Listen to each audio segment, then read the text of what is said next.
Hi everyone and welcome to my channel. Today I'm going to show you how I did this fabric wallpaper. I actually did this in my powder room about 2 years ago and it was my first time doing it and I absolutely loved it. It was super fun, and now upstairs in our bathroom I have an opportunity to do it again, and so I wanted to show you the process.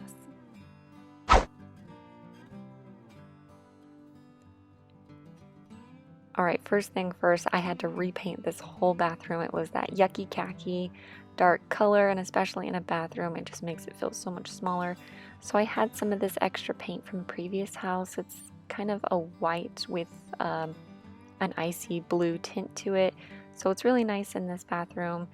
Unfortunately, I didn't have enough paint to cover everything. So I decided that I would paint as much as I could, but I would leave behind the toilet with no paint so that I could go ahead and do the fabric wallpaper again.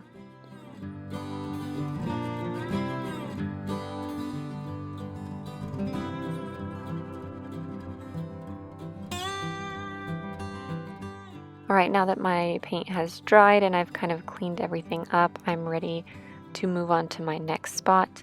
Since I've kind of got this icy blue going on and my curtain is a navy blue and white stripe, I definitely want to find some type of fabric that has different shades of blue in it. So I'm going to quickly go to the store and see what I can find.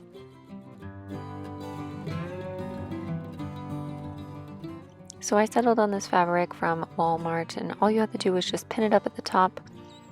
And then I'm going to kind of fold in the edges or cut the edges off on the side. You need a brush and liquid starch. I really like doing the fabric in my bathrooms because my plumbing's on the floor, so I can just drape behind. Now all you're doing is you are just painting on the liquid starch. You want to make sure everything is completely saturated. And then, as you're going around corners, be careful with kind of tucking and cutting it as you go. And you're just getting that thing completely soaked and just brushing up and down, making sure that it goes all the way through the fabric and onto the wall. Once you are completely done, at least with the lighter fabric, it's really easy to tell because it changes the color of the fabric. It's pretty obvious that it is wet. So it is nice and tight though. So now I'm going to let it dry for probably at least a day to make sure it is 100% dry before I trim some of the edges and pull off some of the thumbtacks that I have and clean up the edges along the bottom baseboards.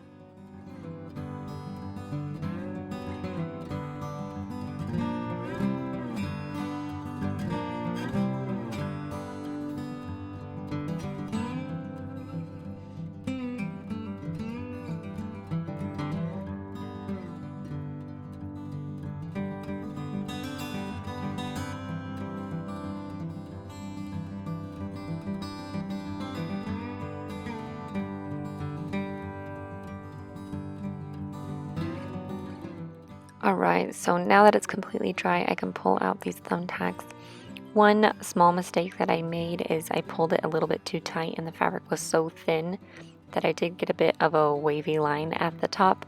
So be careful depending on how thick your fabric is. If you get a thicker, heavier fabric, it also works just fine. That's what I use downstairs. So it just kind of depends. I was looking more for color, and so I couldn't find something that matched my bathroom and the heavier fabrics. Now of course I need to kind of clean this up a bit, so I am going to put a trim piece at the top along here, and so it looks more like a finished piece. And now to remove this, all you need is water and you can pull it off. So of course it's not really recommended to always do these in bathrooms, but this bathroom is a little bit more like a guest bathroom. It hardly ever gets used, so it's going to stay up just fine. Now, of course, there are so many different types of wallpapers and vinyl sticks and things that you can use.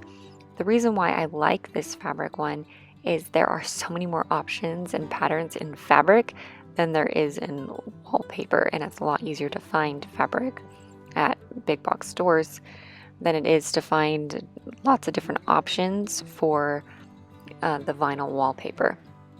It also adds a lot of texture and just a lot of variety to your rooms.